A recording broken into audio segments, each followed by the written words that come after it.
Well, good evening, visitors. Welcome to the Australian War Memorial's Last Post ceremony.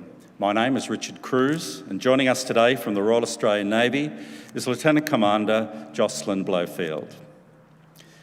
We welcome the veterans who have served, those that are still serving, and the families that love and support them. We acknowledge the members of RSL Services Clubs Association, RSL Victoria and RSL Queensland, who are watching the broadcast of this ceremony across Australia. And during this evening's ceremony, wreaths will be laid at the base of the Pool of Reflection by visitors to the memorial. If you're able, I invite you all to please stand and join in singing the National Anthem.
If you're able, please be seated. The Australian War Memorial was the vision of Charles Bean, Australia's First World War official historian. Bean landed with the Australian troops on Gallipoli and stayed with them at the front through to the end of the war. The idea of this national memorial and museum came to him at Pozières, France, in the depths of the bloody fighting of 1916. Bean's idea was that this would be a place where families and friends could mourn their loved ones buried in faraway places. It would also be a place that could help all Australians understand what these men and women had endured and what they had done for us. Bean's vision, to which we remain true, is best expressed as inscribed in the entrance to the memorial's galleries. Here is their spirit in the heart of the land they loved, and here we guard the record which they themselves made. Tonight we'll read the story behind just one of those on the Roll of Honour, which lists the names of more than 102,000 men and women who have given their lives for us in war and on operations for more than a century. But first we present a lament, Flowers of the Forest. Wreaths and floral tributes will now be laid at the base of the Pool of Reflection.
Today, we remember and pay tribute to Private Clyde Edgar Affleck.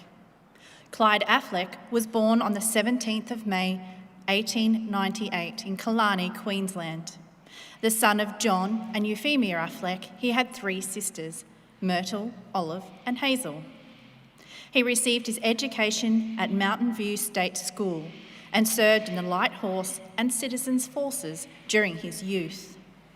First employed as a grocer, he was working as a telephone exchange operator at Warwick Post Office when the war broke out in 1914. Clyde Affleck enlisted in the Australian Imperial Force on the 21st of May 1918. Embarking from Sydney on the troopship Bakara in September, he left for active service as part of the 6th General Reinforcements and was to be allocated to a battalion upon his arrival at the front.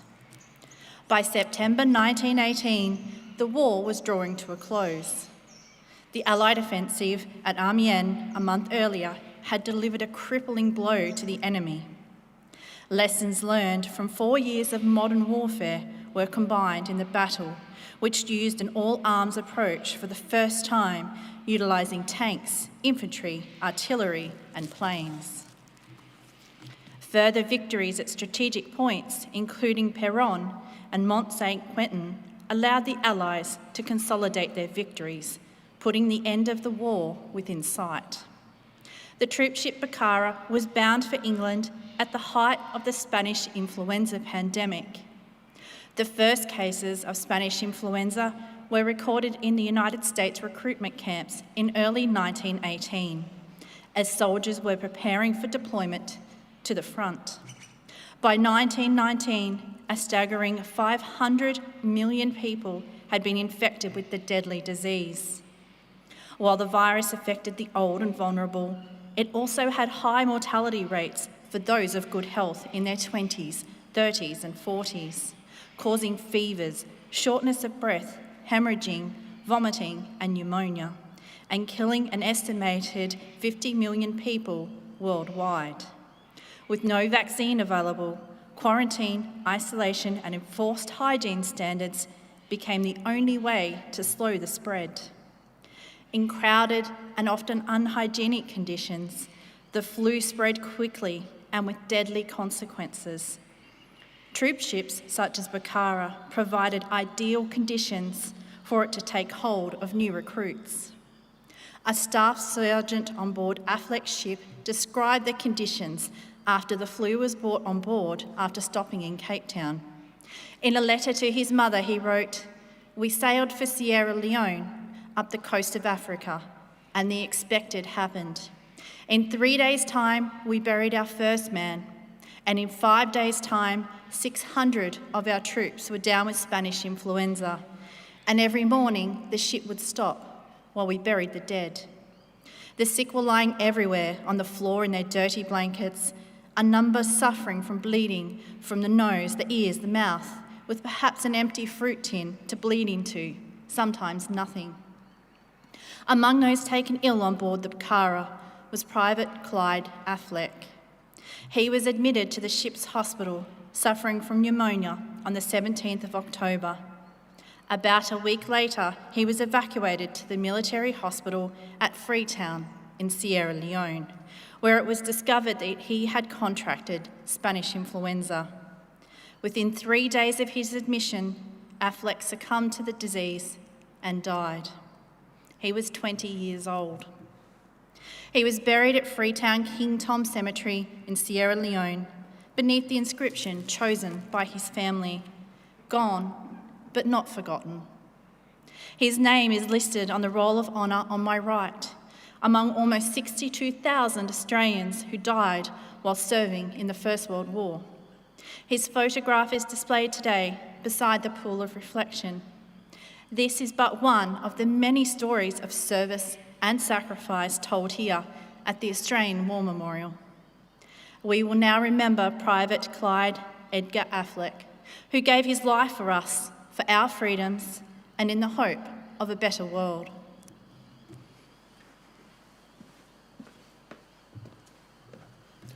If you're able, please stand for the reading of the ode and the sounding of the last post.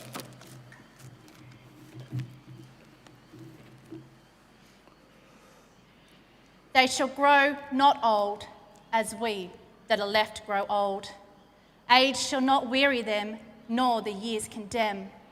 At the going down of the sun and in the morning, we will remember them. We will remember them.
Lest we forget. Lest we forget.